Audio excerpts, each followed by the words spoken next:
You're very welcome back. Now it's my favourite time of the morning. Jack O'Keefe is back in the kitchen with Mammy's secret recipe.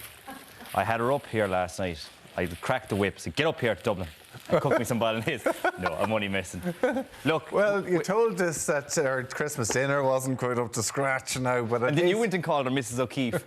The earful I got for my entire Christmas holiday I was down at home was, he called me Mrs. O'Keefe. There we go. Well, listen, Mrs. O'Keefe, looking forward to your special Spag Bol. What goes into it and how do we do it? At home, we grew up in Bolognese, and this is just to celebrate just really good quality food that your mammy can inspire you with. My kids love it. Spag Bol, everybody brilliant. does. And if you don't, just turn off the TV now and walk away. Yeah. Right, the difference is it's beef mince, good quality beef mince. You can go organic, you can go steak mince, whatever you want. And the addition of sausage meat. So I have my meat already browned off, that I browned off in a hot skillet. Okay. Just to kind of give us time so I can show you the full thing. Beef. Pork and beef. Now, the Italians would normally go maybe 75% beef, 25% pork mince. Oh, okay. But Mammy used to just squeeze out the meat out of a really good quality Irish sausage, and it kind of adds a depth of flavour to the mince, and it's really good. Yeah. So, once you brown off your meat, take your meat out, set it aside. And then we're going to make a thing called a sofrito, which is the Italian version of what the French have mirepoix, which is carrot, celery, onion, garlic. Just blitzed together in a blender. Just like that. See where I have it chopped into chunks? Yeah. All right, okay. Done. Perfect. Right? Pop that into your hot pan. I spent forever chopping the carrots and trying to make them all small. And this way then, the goal is that your veggies are about the same size as the grains of mince. Oh, and that way then the kids won't freak out then about seeing big massive chunks of veg. They're getting their veg into them. But as well that the veg cooks at a nice pace and becomes nice, soft and delicate. Very good. And what you're doing then is you're just adding that to the pan where all the beef flavour and sausage flavour is. Keep it up on a nice medium to high heat while that cooks off for about 3 to 4 minutes ideally, right? But for the sake of TV, we're going to pretend that I've cooked that for 5 or 6 minutes. Yeah. You add back in your browned meat. This is very important. This is one of the most important steps of the recipe. Brown your meat, take it out. Then add your veggies, cook them separately, then return your meat. Cook them in the juice of the meat. And I'm going to keep using the term depth of flavour. You're creating layers and layers and layers of different flavours. You know, everything brings its own little game to this pan. So that's that meat gone in then. In on top of that, some chopped up sage, or you can use rosemary or thyme or whatever you want. You can add some chilli flakes if you like to go that way.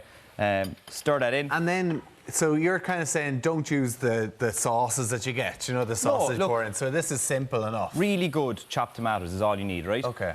Brown sugar or caster sugar or granulated sugar, whatever you have to add that lovely sweetness to it. Never done that. Okay. Stir that in. A little bit of red wine vinegar. Look, I know there's a lot of ingredients in front of me, but at home, most people will have a certain type of vinegar in their press. They'll have a certain type of sugar in your press. Yeah, okay. You'll have a little bit of red wine hanging around, maybe. If you don't, open a can of Guinness and use that. Make it Irish Bolognese, right? Just like last week when I used IPA beer instead of white wine. Already. Red wine in. Gorgeous. That's a nice Chianti. Obviously, you have to. You don't treat myself last night to a few glasses of wine before this. So did you say the mother was up? There you go. Yeah. Right, so a bit of red wine. Just boil it all down. Boil it all down. Once that wine comes up to the simmer, the alcohol is boiling off. Then your really good quality chopped tin tomatoes. Make sure you spend that little. I know everything's getting expensive at the moment, but just go up the extra few cents with the tomatoes. Pop them in. You can taste the difference. Completely taste the difference. I don't need to add in half as much salt, half as much spices to hide the horrible taste that's in those jars. See, my thing with this as well is how long does it take then to boil all that down? So you kind of just let that simmer away for... I add in the tomatoes and then I add in one of these kind of beef jelly stock pots. Oh, okay. Just one of those concentrated ones. Or you can use an oxycube or a stock pot. Add that in and then add a splash of water. We'll say like maybe 2 or 3 ladlefuls. Pop it onto a medium heat, 45 minutes, done. 45 minutes, If it gets too dry, so add you're more kind of water. nearly an hour in total, is it? Exactly. But look, Like it'll be done in 15 everything minutes. up But again, the longer it cooks, the richer it gets, the darker it gets, the sexier it gets. It's just lovely. Look at this one that I cooked last night. And I just had it reheating nice and gently here for the last hour or so.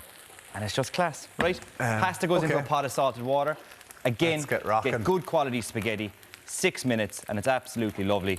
Get it onto your tongs, pop it into the pan with the bolognese. Always toss your spaghetti or whatever pasta using fettuccine. Look at that facial expression. In the sauce. Yeah, you have to get your noodles covered in sauce. Here, we're running out of time. Come on, let's get You're rocking. just disgusted with me now, that's all that's wrong. Right, so why are you putting it in there? I thought you put the pasta down and dropped the... Oh, never. Bolognese on top. Look at the mince going through the spaghetti here now. Look at that. Spin it around, get it onto your tongs. Mammy's spaghetti, there you go. Now give us a good dollop of the mince. And then you get the mince on top. Oh, And gorgeous. to finish it off, let it rain with some Parmesan. Boom. I love this. Tommy, there you go. Jack O'Keefe. Enjoy. Absolutely Happy gorgeous. Tuesday. Look at that. And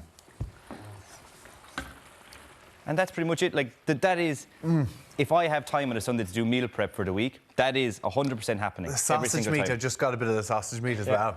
Stunning, gorgeous. Thank you very much, Jack O'Keefe. problem. Excellent. Mammy O'Keefe nailed it.